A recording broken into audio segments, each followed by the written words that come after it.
All right. Oh, once again, thank you all for coming to Protecting the Vulnerable, Authenticity in Documentary Filmmaking. Thank you for attending the Sabira Cole Film Festival tonight.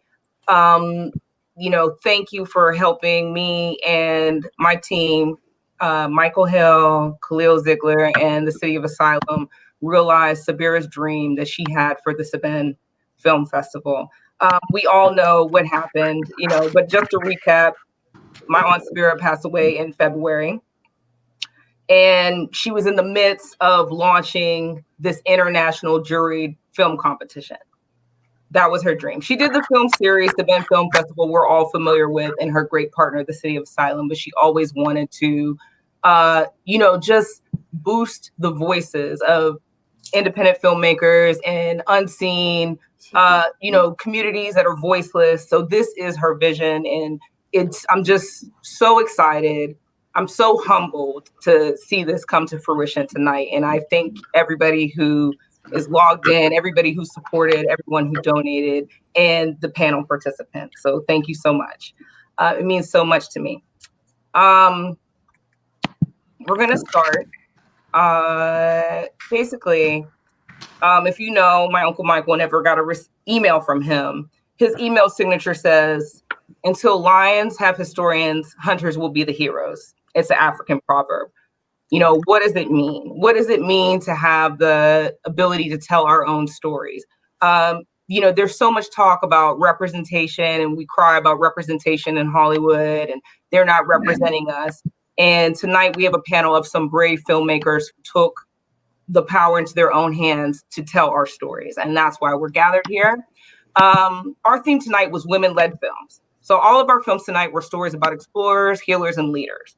And they were either made by or led by women. Okay, come here, go to the gear icon. This panel is called, I'm just gonna keep talking. I know we're having some, issues here and some echoes, but we're just gonna keep going. So everybody that's part of this panel is here because I recognize their contribution of how they gave voice to voiceless communities, to raise awareness to causes, and in some cases actually brought real justice to those communities. So we've got Tony Buba, Hi. American filmmaker extraordinaire. Thank you. Hometown hero from Braddock, Pennsylvania. And he made Struggles in Steel. We screened it this summer. It's very popular. It always brings out a lot of conversation. And recently, he was recognized by the New Yorker magazine as one of the 62 films that shaped documentary filmmaking, his film Lightning Over Braddock. So I'm sure he's got a lot to share with us. We've got Wayne Gaines, his Soundman, and Soundman extraordinaire, 21 years in the game, and, spans TV, documentary, auditoriums, churches, and I'm sure he's got a lot to share with us because everyone knows part of documentary filmmaking rests on sound. That's like the huge part of it. We've also got our first prize award winner, Donna Roberts, director of Yemen Ya, Wisdom from the African Heart of Brazil. So that's fabulous. And, I thank her for her participation. She was a close friend to my Aunt Sabira as well. And, she and I have spoken about, my aunt and how my aunt and her relationship helped her, bring her film to fruition. The film was already there, but, their relationship was instrumental. So, I want, she can talk about that when she comes back on. We've got Barbara Labby, another hometown hero. She's a documentarian, and she works with the Pittsburgh Council of Jewish Women's Organization, Namat. And I don't know if she can share it with us, but she also worked with Sally Rapson on Sharing Our Stories. So I'm sure, she's got a lot to say about protecting vulnerable communities and, personal histories. I know she's got experience with that. And Dominique Ulloa, who will come on later, but she, is a Peabody Award-winning editor, and she worked with Surviving R. Kelly, which, is also, once again, instrumental in protecting vulnerable communities. So that's what this discussion is tonight. Thank you. I'm going to ask some questions to the filmmakers, and they can answer, and we can have an organic discussion. And some questions will be directed toward individual people, but if you have experience with it, feel free to share. And then after that, we'll open it up for the audience questions. So let's begin. So also, one more thing I would like to share is that, I am an aspiring documentarian, as well. So, I'm also like doubly excited to, have you guys all here tonight, because I can ask you questions that I have that pertain to my work. So I'm working on a documentary about my neighborhood, Belmar Gardens. And, it's basically the nation's oldest Black cooperative. And, it's a community land trust, and it basically provided Black Pittsburghers a way to own their homes in their community from 1953 on to now. And, the focus of the documentary is about what makes that community so different, what makes people from that community so different, where do they get their sense of pride from because they are homeowners. So, going back to the question of authenticity, when you're dealing with a community to tell their story, they have to trust you. So if you're not from that community, how do you get your subjects to trust you and open up to you and tell their story to you? In the case with Tony is from Braddock. He did Struggles and Steel, and he's a Pittsburgh resident. We all know it's a small town. Pittsburgh, if you're not from here, we're all related somehow. So it's not that hard to get to somebody, because it's where did you go? What high school did you go to? Who's your mom? Who's your cousin? And yada, yada, yada. So Tony, could you tell us a little bit about how you got things started with Struggles and Steel and getting close to your subjects in Braddock? Well, it was really Raymond Henderson who passed. And Ray and I went to high school together, went to Braddock High together. We graduated. Our lives went different after a while. Ray went to the service, and then he came back. I ended up working in the factory and going to college. Then we reconnected. We remained friends, and Ray was working at the Duquesne Mill. And he lost his job, and a documentary aired, and there was not one African-American in this documentary on steelworkers losing their jobs. So Ray got on the phone, he called me up and said, what can we do? So we wrote letters to the editor, that kind of thing. And Ray said, do you think we could make our own film? And I said, well, sure. We started out we're just going to do like a 10-minute rebuttal. And we went out, we didn't have any money. We shot, format then was high 8. I mean, that was the inexpensive format. We shot high 8, and we cut together a 10-minute sample. And I knew when we were interviewing, we shot maybe 50 or 60 interviews on high 8.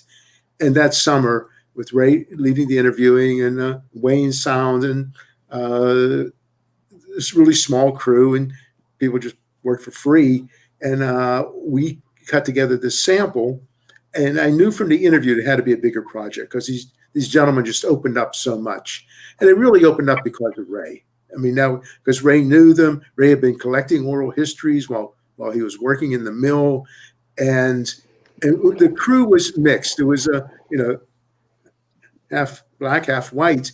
And what we did after the first week was call up everybody we interviewed, Ray did, and ask if they felt it'd be more comfortable if it was a total African-American crew.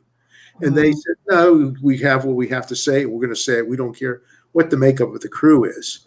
But there were certain strategies we ended up using. Like Wayne was always up front doing audio. And at that time, the cameras were a little bigger. So the camera person was actually hidden behind the camera. But with the audio person, they were making eye contact with the people we were interviewing. So it was always making sure Wayne was up front, Ray was up front, just for this comfort level. But it was really Ray Henderson. The project could not have been done without him. And it was, he just was the one that was the impetus. And then we cut together a 10-minute sample, and we raised $250,000 off the 10-minute sample for the film. Back then, video wasn't that great. So, and we ended up shooting 16 millimeter. But what is so wonderful now, I mean, I'm not nostalgic for film at all. I mean, like the film we just saw, I mean, how much money would it cost if you had to shoot film and the equipment? I mean, this whole digital era is really I think it's great. I mean, I really do. And it gives people opportunities to make work that never had a chance before, and democratizes the process. I agree. I agree. Donna, thank you, Tony. Donna, the case with Yemen Ya, you're not from Brazil. So how did that get started? Well, I may not be from Brazil, but I've been going to Bahia, Brazil since 1997. And it was on my first trip there in 97 that I started connecting with and researching Afro-Brazilian women leaders and candomblé. And so it was this long trajectory of learning and going back and ultimately doing graduate studies that focused on women in Brazil and socio-environmental activism and education.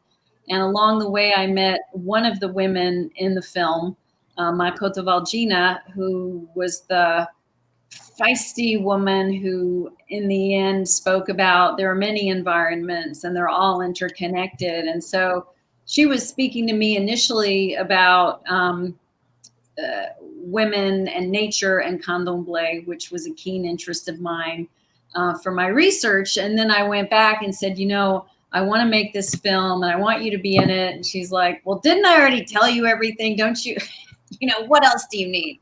So, I mean, in our case, or my case, it was really going back year after year and, showing not only a respectful interest, but a dedication. And most people are aware that, like, for instance, the Vodun tradition, otherwise known as voodoo in Haiti, has gotten a very bad reputation over the years because a lot of people went down and did unscrupulous documentation. So, that made me even more concerned about being, not only very respectful, but erring on the side of caution and never expecting to videotape any kind of ritual or sacred ceremonies. In fact, what was included in the film ended up as a bonus, if you will, because Mother Felina, the great elder, the eldest in the film, I had been going to see her so long, and we had done an interview one day, and she said, well, come back tonight. We're having a festa, a sacred celebration. And I said, well, we shouldn't bring our camera, right? And she said, oh, you can bring it. We'll let you know if you're in the way. So, by then it wasn't a matter of, will you be respectful of our tradition? Will you treat us with dignity? Will you treat our story with dignity? It's, as long as you're not in the way, you're fine. So, trust. Did you go down there with the initial intention to make a film, or you went there with your studies that took you there? Well, initially in 1997, I went there as a synchronistic opportunity, let's say. I had gone to Rio as part of a delegation to Rio +5, which was the follow-up to the 1992 UNCED Conference on Sustainability. And I was living in Montreal at the time, and I had done a short film that was presented at the conference, and then ended up working with a crew in Rio and interviewing delegates. And someone by chance said, hey, if you've got time, you should go check out Bahia. It's a pretty cool place. And so, when you don't have a mortgage or children or what have you, and you've got time on your hands, it was just, one of those things where you followed your intuition, and then within hours you had this feeling that you're in a very special place that somehow is going to be a really important part of your life. And, from conceptualization till finishing the film, it was 18 years. So, we all know those stories, don't we? Wow. Hey, Donna, could I ask you, what was the makeup of your crew? The makeup of my crew. Hey, come here. All right. This is great. My husband, brilliant photographer Gerald Hoffman,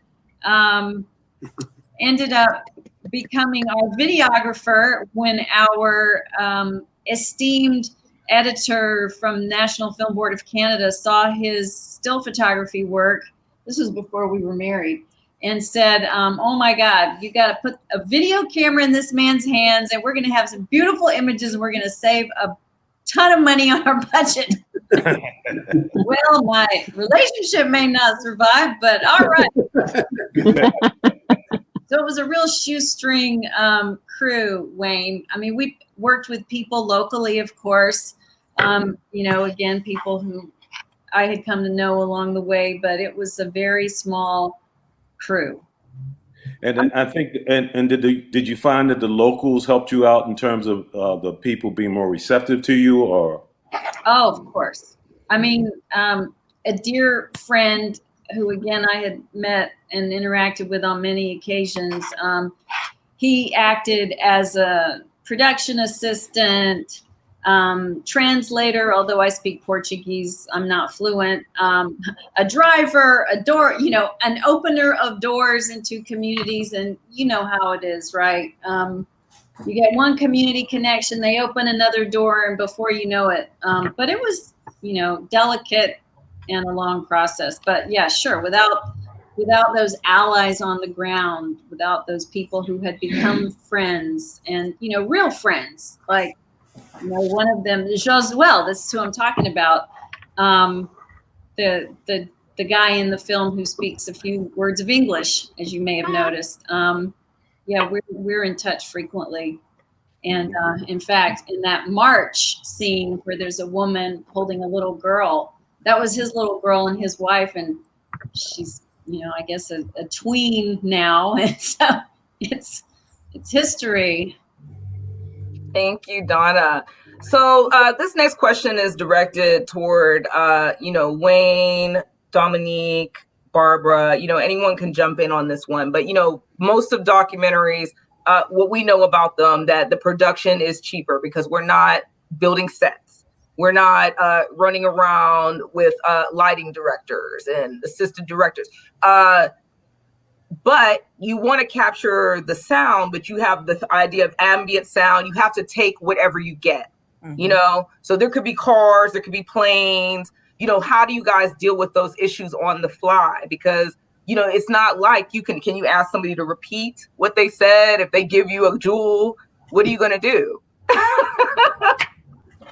Well, Dominique, you'll take that question. Well, I can speak on the post-production perspective of that. The documentaries that I've worked on, like that's happened, especially if you're dealing with verite, and you're just getting what you can get, and like people are stepping on each other and like talking over each other, and you don't really get those clear moments. And that's the beauty of it. But just to piggyback on what you said, the production is not very expensive, but your post-production may be. Oh, yeah. I think that's the bulk of, people don't like, just fix it in post. That can be an expensive proposition if you're going to fix everything in post. So, so not enough can be said about like the importance of a good sound person, and like having that, they can really make or break a scene. And then, there's times when, you have to do some ADR. There you have, like it's a lot of times when that has happened, a creative way you get around that is using, text cards, title cards, and you use your graphics, to kind of, that's what we had to do on Surviving R. Kelly. It was a lot of things that, the people just didn't say. Like they just didn't say it in a way where we could tie everything together, or someone's crying, or, it's just not like the dialogue is not just as clean and crisp. And, someone's crying and they're rehashing trauma, and they're, you don't want to break that moment.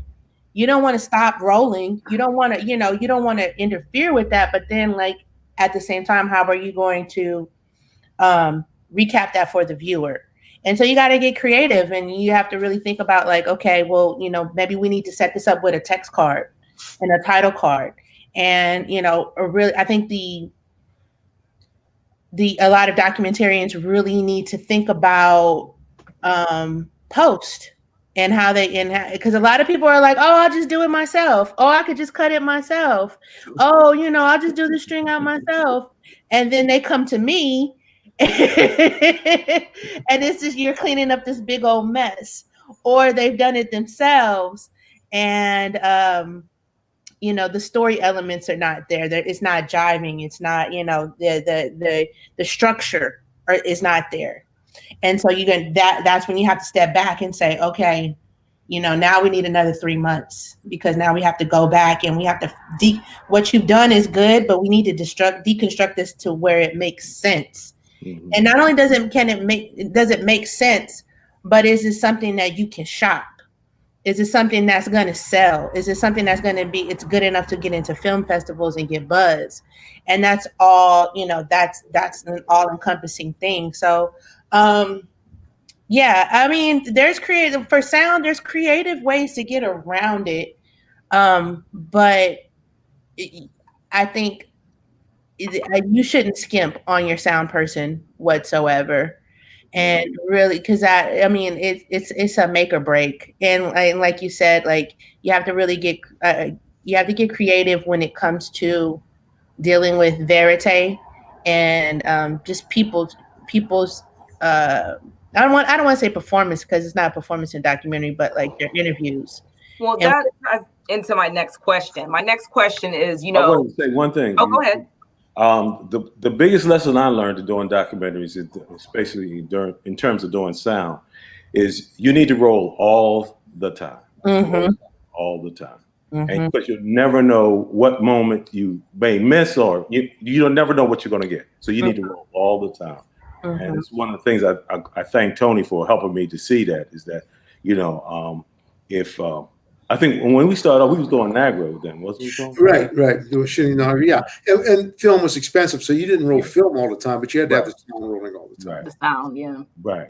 So that was the biggest lesson, a big takeaway that for documentaries for me was roll all the time. I tell anybody, roll all the time.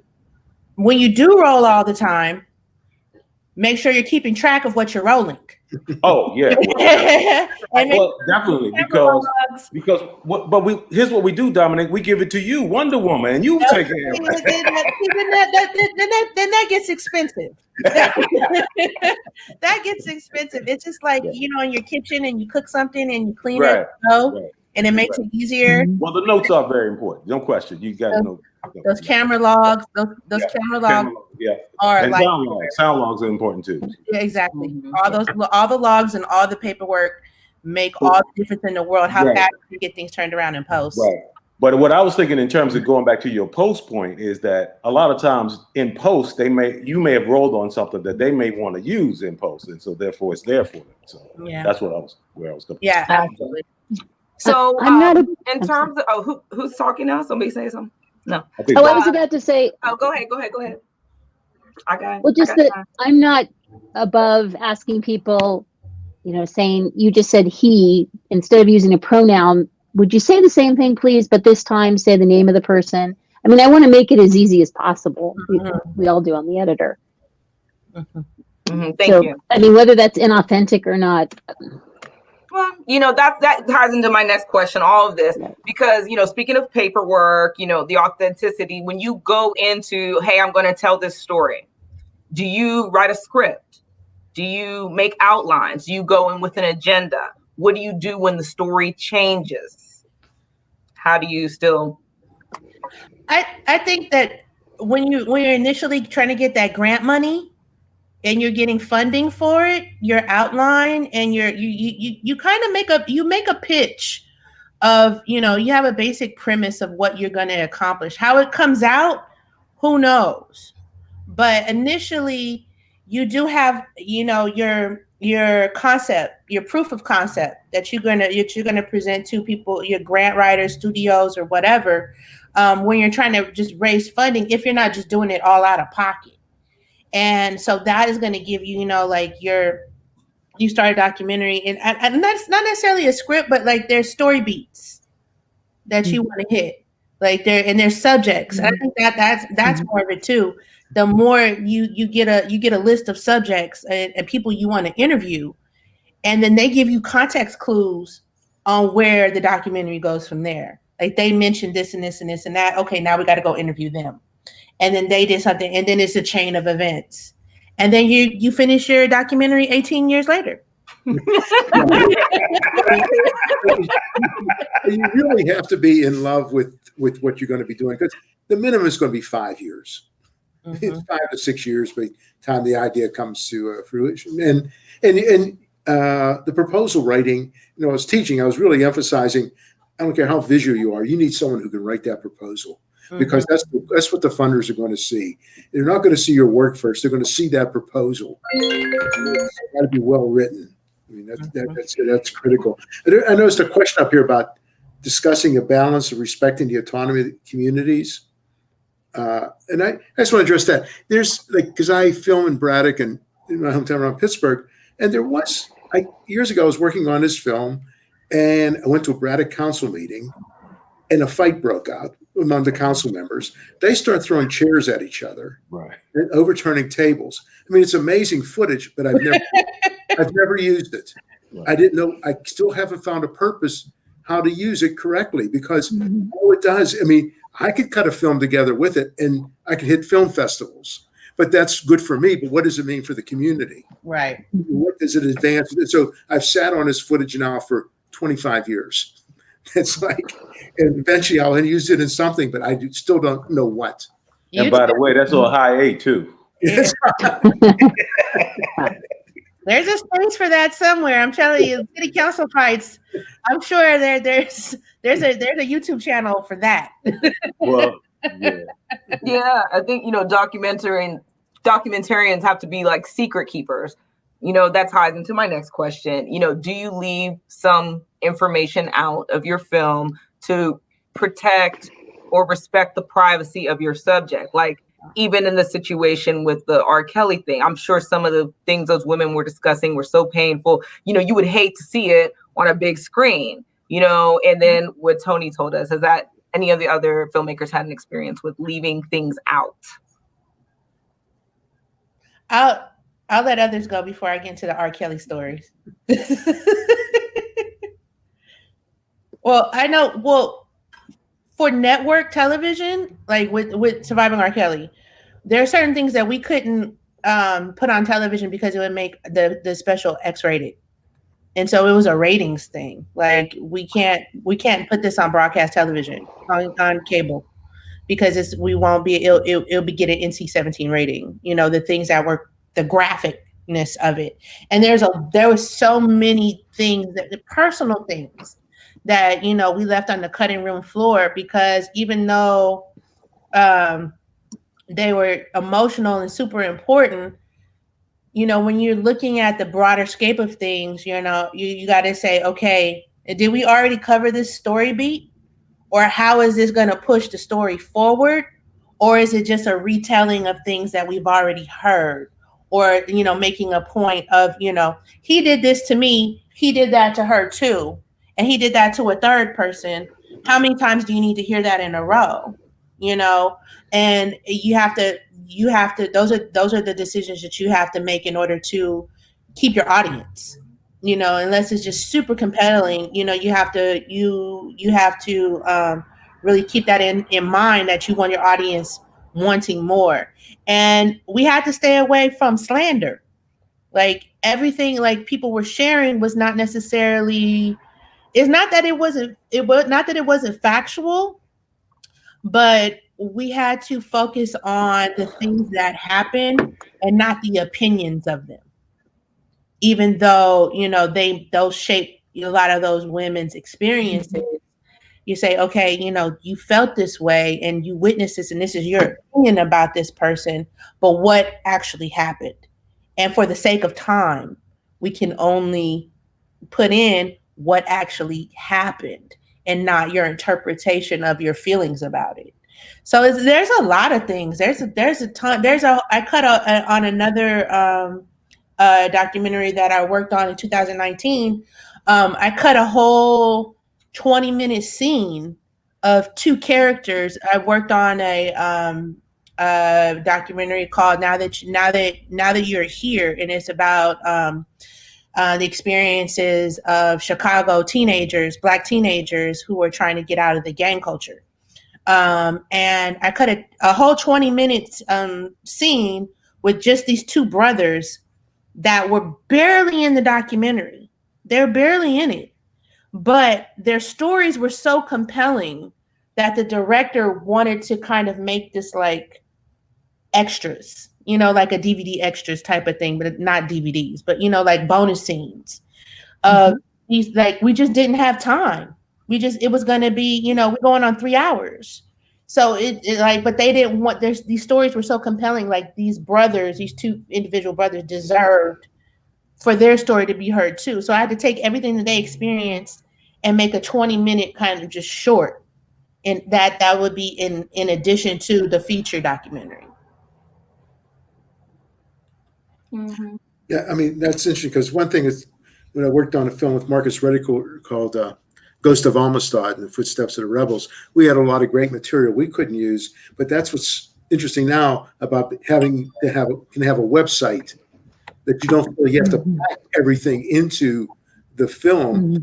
You can cut these short pieces that go up on the web that's additional material.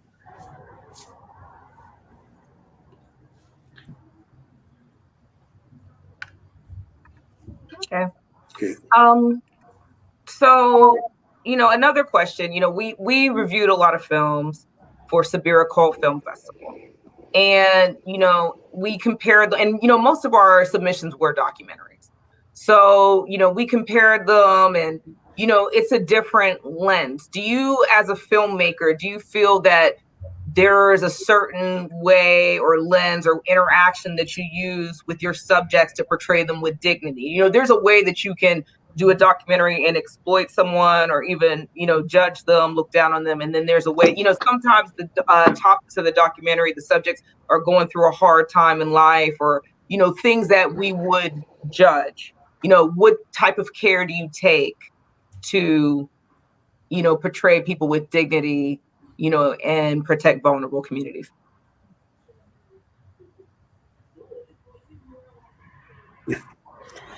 I know there was one scene that I was cutting. This is from an editor's perspective.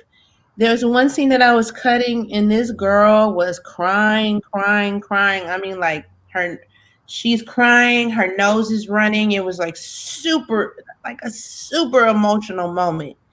And we had only one shot of her. It wasn't like, it was multicam, but like the angles were pretty much the same frame. And this girl, what she did was she went in her purse and instead of pulling out Kleenex, she pulled out a big roll of toilet paper. And she was like this with the toilet paper. And she's crying. And we don't want to break the emotionality of it, but it's like, what do I do with this? Like, she just took out a big roll of toilet paper and is about to on camera. So what we had to do to like you said, to protect her dignity is to take that frame and make it really tight. So you didn't see her going in her purse and unrolling the toilet. You saw her, wiping her nose or whatever, because we didn't want to break that, but we had to be creative about how we framed it because it was just really tacky.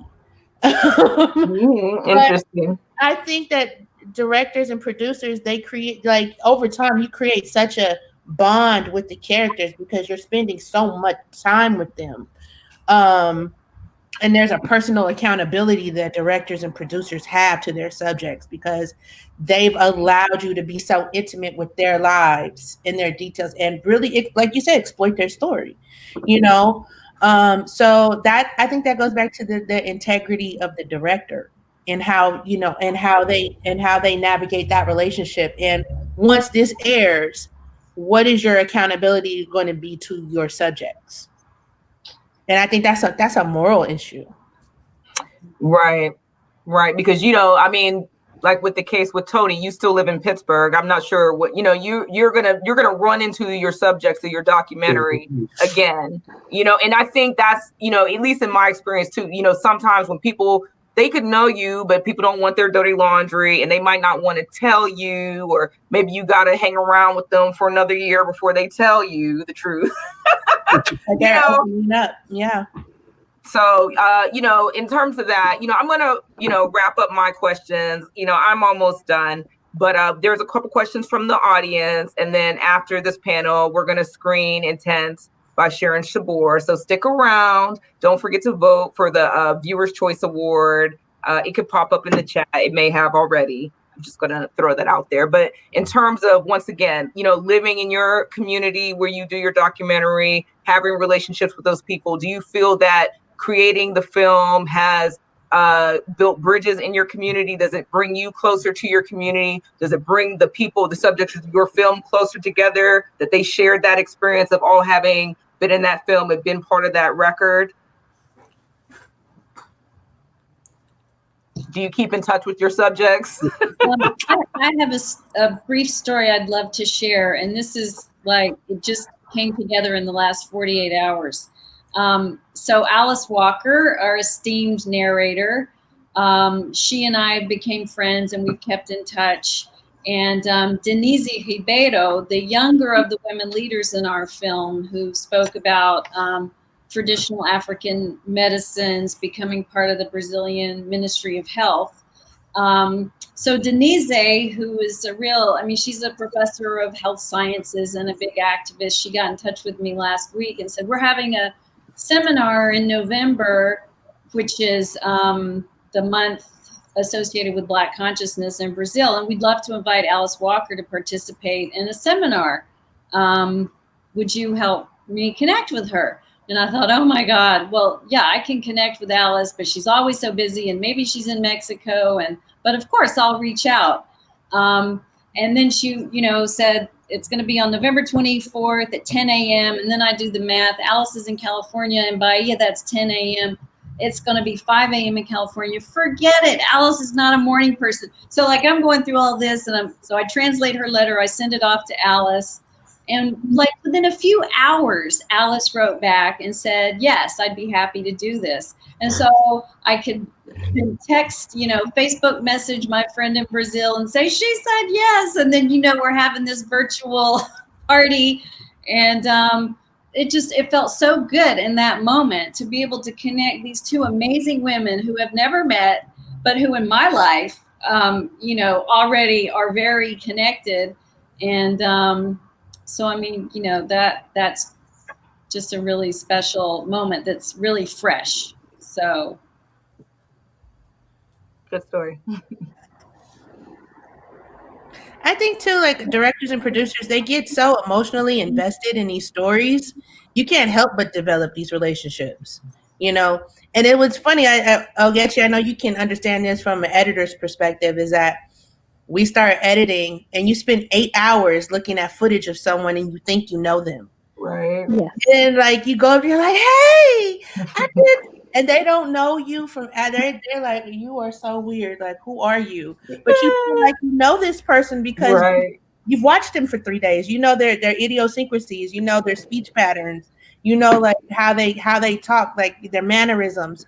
And so you feel that. So even though even the directors and the producers, I can only imagine that's times 10, because you've observed every aspect of their life for years at a time, essentially. And one thing that a documentarian named Pedro Cos told me, he did The Great Hack, that's on Netflix right now, and it's that whenever you're doing a documentary, you're getting a master's degree in that subject. And so when you're following somebody's life, you have a master's degree in their life. And so you can't help but to foster a relationship with those subjects and really care about their opinion, because they've become family at that point. You love it or hate it. And sometimes you don't like your family, but they've become, a part of your creative process for years at a time. So I think that emotional connection is inevitable. Mm-hmm. Well, does anyone want to answer that before I wrap up and take some audience questions? Okay. Well, once again, I think everybody. Oh, go ahead. I think, what I always do is I do, before finish the final cut, I show the films to a lot of people. Because the thing you have to really remember is that no matter what your intentions are, it doesn't matter. Once you project the film, you no longer own that film. The audience owns the film. So it's the audience, how the audience reads it is what's really important. And you might think, well, this is supposed to be funny and nobody's laughing. Well, you either take two steps, you think the audience is not bright enough, they can't figure out your joke, or realize I messed this up. I got to go back and restructure. I mean, it's really in the whole process of it's all good. I mean, every doc is a construction. I mean, it's nothing that that you're just not turning the camera on, turning it off. You're constructing it, and you really have to have the feedback. And if you don't, you can make amazing errors in your own judgment. Especially you get someone my age, and actually sort of come from a white male privilege. I mean, there's many mistakes I'm going to make. Even though I think I'm so liberal, I mean, I'll just screw up. I mean, it's so I really have to show it to other people and get feedback, because it's just of it, and I think it's critical. Just to that, actually, what you just said is very relevant, because I actually went on an interview for the same documentary about teens in Chicago, black teenagers in Chicago, and I interviewed with the director and the producer, and it was a Jewish man and a Korean man who were doing this project, and they showed me a cut, and the cut was really, really good. But they asked me like my opinion. They were like, well, what do you think about it? And I said, it's really good, but it's missing blackness. Like they wouldn't listen to this music. They wouldn't, like, it just didn't feel like a black person had their stamp on it. And then they hired me. So right. And you did your job. They hired you and you did your job. Right. How much did you pay them, Dominique? How much? But they knew that too. Like they knew if you're showcasing 17-year-old black teenagers in West Side of Chicago, they're not listening to EDM music. That's not the soundtrack that should be underneath of them. They're not, they're not. It doesn't. The editing didn't reflect the culture, even though they were telling the story of the culture. So that what Tony is saying is very, very relevant to screen to other people to see if because they're just things that you just may not be aware of. The other thing for upcoming documentary filmmakers, the critical thing is, if you're the director, is to hire everybody else who's better than you in their field. You want a camera person that can shoot better than you. You want an editor who can edit better than you. You want a sound person who can do sound better than you, and you listen to them. Because as a director, you're going to get the credit no matter how much work the other people put into it. We live in such a strange society of making one individual, and we know especially film and video is really a collaborative effort, and the people in the crew never get the credit they deserve. It's you just hire people better than you. Yeah, and the networks usually only pay for so many plane tickets if your film goes somewhere. So we're just at home, like, oh, enjoy the award ceremony. Right. That's fabulous. When I'm looking at I'm looking at question number 2, and I think it's interesting in regarding to capturing the intent of one's subject. And I can speak a little bit about that. It reminded me of when I made a piece about anti-war protesters that met every Saturday for years and years and years. And my entree into it was my 92 or 93-year-old friend. And when interviewing him, he talked about wanting to bring the boys home. And so I know what a compassionate liberal guy he was, and I pointed out, of course, there are women over there too, and so he rephrased that and said, bringing the men and women home. So then it was a question in the editing suite: do we keep the original where he says bring the boys home, and that that was the authentic moment. I had other people alluding to the fact that, of course, there were women over there that needed to come home too, but that's that was authentic to that character, Yes, to him, and and from other things he said, I mean, you could definitely see his heart was in the right place, and that's That's cool. So yeah, thank you for that. Yeah, that was question 2. The question was, can filmmakers speak to the choices you make in interviewing and editing to capture the real intent of the subjects? So Right. thank you for that. The question number 1 was, can the filmmakers discuss how they balance the needs of respecting the autonomy of the communities whose stories you tell without exploiting the stories for sensationalism? And then question number 3 was, with the long lead times to create documentaries, how do changes in technology for recording and viewing change your film over time? Yeah, that really happened with Struggles and Steel, because when we started, we were shooting high 8. Then I think we even shot stuff on beta. Yeah. Then we ended up shooting 16 millimeter. So we had 3 different formats. Digital editing was just starting to come in. So we had everything transferred and using a system called D-Vision that had less than VHS quality. And for those who think like SD cards are expensive or hard drives are expensive, for a 9 gig hard drive, I paid $1,500. For 9 gigs. For 9 gigs. Oh my God. That's a QuickTime video, I think. So we ended up posting everything on video for that film. We got invited to Sundance, so then we had to make a print out of the video, and of course it looked horrible. It was the old telecine, but yeah, there was so many different formats. Which now, I guess, now it's codecs keep changing. So I don't know how you keep up with all of that and what you shoot in, because and you seems like you all the time have to be probably retransferring or changing the code to keep it alive. I'm not sure. It's like a difficult one. Well, now it's not so much the codecs as it is the cameras. You have 4K, 6K, 8K, and it's the volume of like how big these files get, and like, can your computer handle it? Do you have a $20,000 trash can at home that can process all this footage? But I think that where technology has really advanced is that, like, you watch the dailies in that night. You review everything instantly, and it gives a great advantage to the directors that you can watch your playback, and it just makes things more organized. But yeah, I think now it's like not so much the technology and the software as opposed to the resolution that things are being and you could easily shoot 5 terabytes in a couple of days, like 2 days, a day, and all of a sudden you have this drive that's completely full. Well, wait, can we go back to the question? The question was, with the long lead times, we're talking about at least 5 years. Technology can change so much.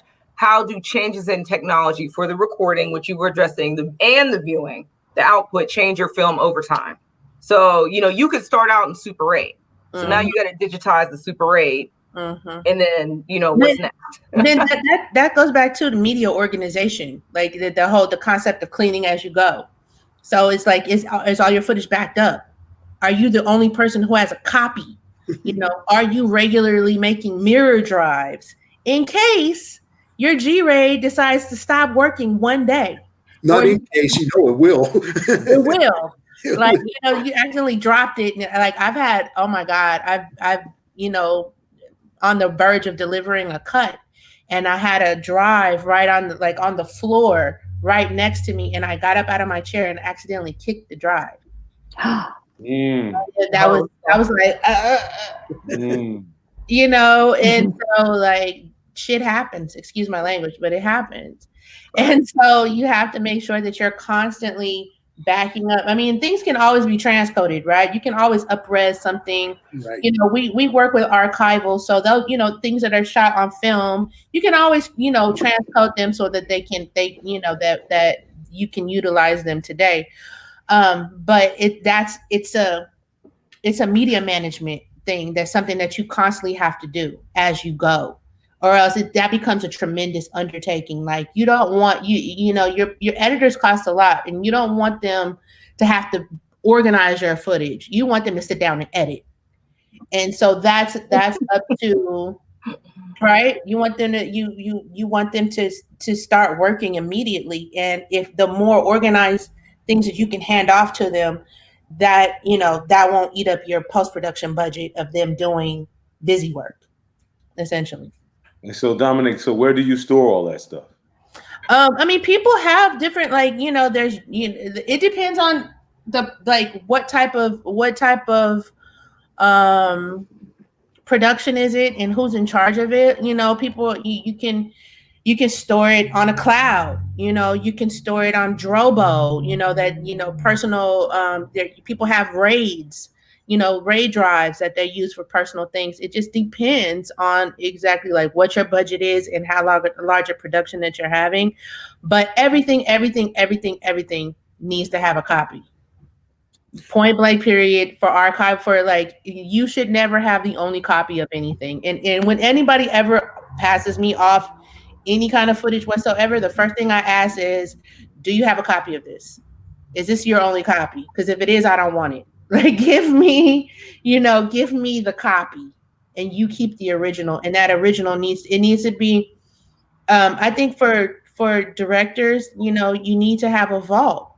You know, you need to have some kind of vault system where there's, you know, you have footage that can live on a cloud somewhere, or you have some kind of cloud storage, some Dropbox, or, you know, G Drive, or you bought some terabytes somewhere online that things can live on an archival drive, you know, whatever, let it be a RAID system or a Drobo or whatever, that you can have, you know, that things live. And then you can have shuttle drives that you work off of.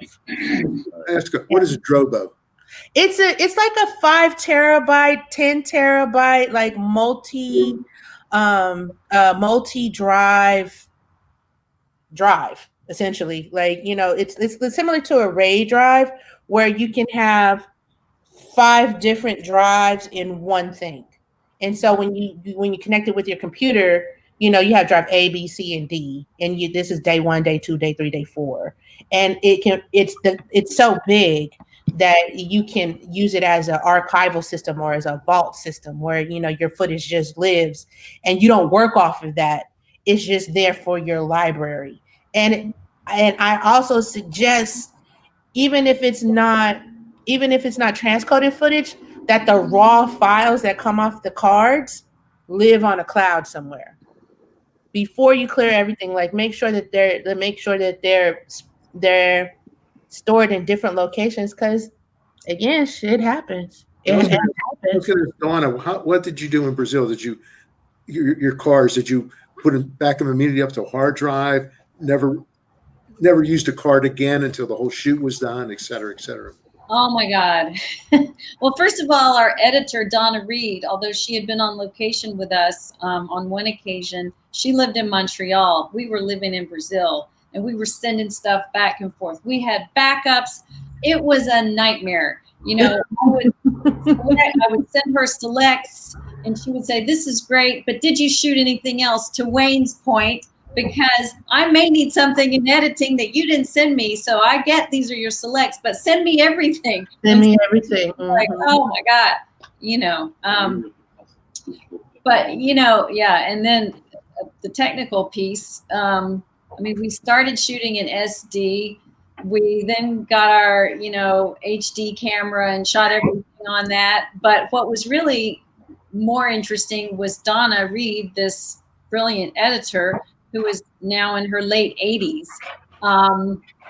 She was working on, was it Final Cut Pro 7, and then it changed to 10. And so in the middle of the film, she's learning this whole new, oh my God. And I mean, my hat went off to her, because she was just jumping in and ready to go.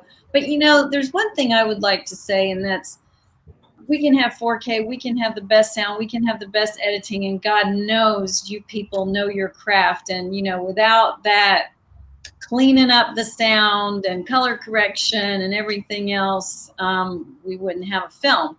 But you got to have a good story, you know? Yes, you do. That's number one. That's the best. That's primary. That's right, Donna. And I got this advice early on, and I totally rejected it. And it was like, wait a minute, this is in Portuguese, and it's about some Afro-Brazilian culture.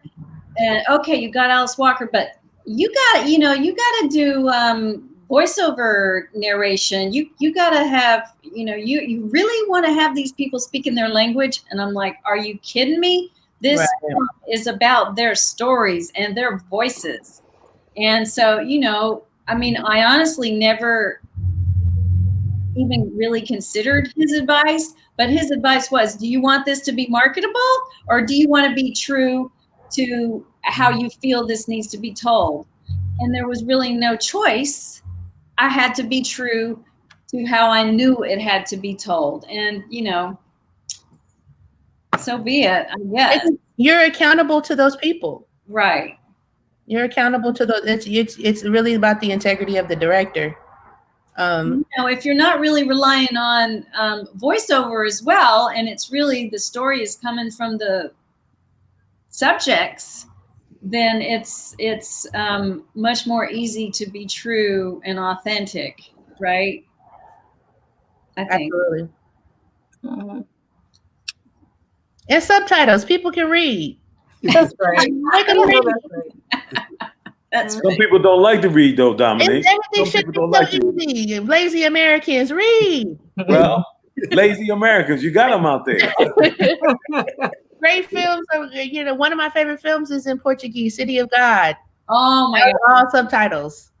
Hey, Alice Braga, right? That was her first big film. She's the narrator of our unilingual Portuguese version of the film. Oh, nice. So nice. All right, guys, one more question, and then we got to wrap up because we got to film in like 5 minutes. So I'm going to ask it, just make it quick. Have you had subjects or interviewees back out at the last minute during the editing process, and how did you adjust? Did someone say, sure, interview me, and then be like, no, can't interview me? Oh, they don't want to be on camera anymore? Yeah. They changed their mind. They told your whole life story, and now they want you to delete it.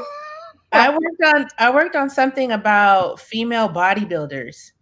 And this bodybuilder, she brought all her steroids and she put them all on the table. And she said, I take this and I stack that and da-da-da-da-da, and the effects of it. And she was growing a beard and her hairline was receding and like all these things. And she was totally open about it. And then when it got delivered to the network, the director got sued. This is after like it's a go. Like, but don't they sign a release? How can she sue? They signed a release. Then they signed a release. They signed everything. They were gung ho. They followed them around for like a year or so, and they screened the final cut of it, and they didn't like it. They didn't like how they were being portrayed. But this is also what they shared, and I think when it held a mirror to them, like, oh, I'm really open about my steroid use. I'm really open about the physical effects that it's having on me. And I'm really open about how I got this physique medically. They didn't like that story. And that was a big brouhaha. But I'm an editor. I already got my check, so. They literally stopped the film. Like they couldn't move forward after that. Because then it became, are they going to get into a legal battle with MSNBC? Right. Yeah. I mean, it depends on because you're working with people who have deep pockets. Yeah, I mean, the problem usually doesn't come up for something like that. That's that's all of a sudden it's going on to a national level, and there's someone with some deep pockets. But some people do back out at the last minute, and I think you got to respect it because they're not quite sure how you're going to do it. And I found, especially if you're doing just audio and not with video, people are a little, when you're shooting film and interviewing somebody, they are a little more cautious. But if you're just recording audio, they loosen up. And because when say you're doing an interview with somebody as a filmmaker, as an editor, and you'll tell that person who's interviewing because you have experience, this is off the record. Mm-hmm. But there's a lot of people that don't have that sophistication and don't say that, even though they don't want you to put it in. And if you edit it later, you got to respect them. I mean, because you might harm them in some way. Years ago, there was a fiction. The person who wrote Attica, and I can't think of his name right now, but he wrote Attica, and I met him he's at a conference, and he was talking. The worst thing he ever did in his life was the one character and how he ended up being like a snitch type person, and it ruined that person in prison. And he still felt guilty because they thought he was snitching, and he did it for dramatic intent. But it really was. I think problems come up more in fiction films when they do they put characters together, and some people haven't died, just recently died, and now they're making this person either evil or yeah. And I think it's actually more prominent in fiction. Based on a true story. Yeah. Based on a true story than it is with documentary filmmakers have much more integrity than fiction people. And some people just don't like the edit. People don't like how they're edited. People don't like you. Like, oh, you didn't let me finish what I was saying. Like, we didn't have time. You know, like I'm sorry that you didn't get that other sentence in or the context, or you didn't say what I said before. Like, well, that was the director's decision. Like, we had to trim something down, or it wasn't compelling, and they may be offended, you know, and that just all depends on what the relationship with the director and the producer have with their subjects and how much creative control and input. A lot of people have they'll screen beforehand and say, "What do you think?" A lot of people will screen after and be like, "Look what we did." So, like, those are two different things.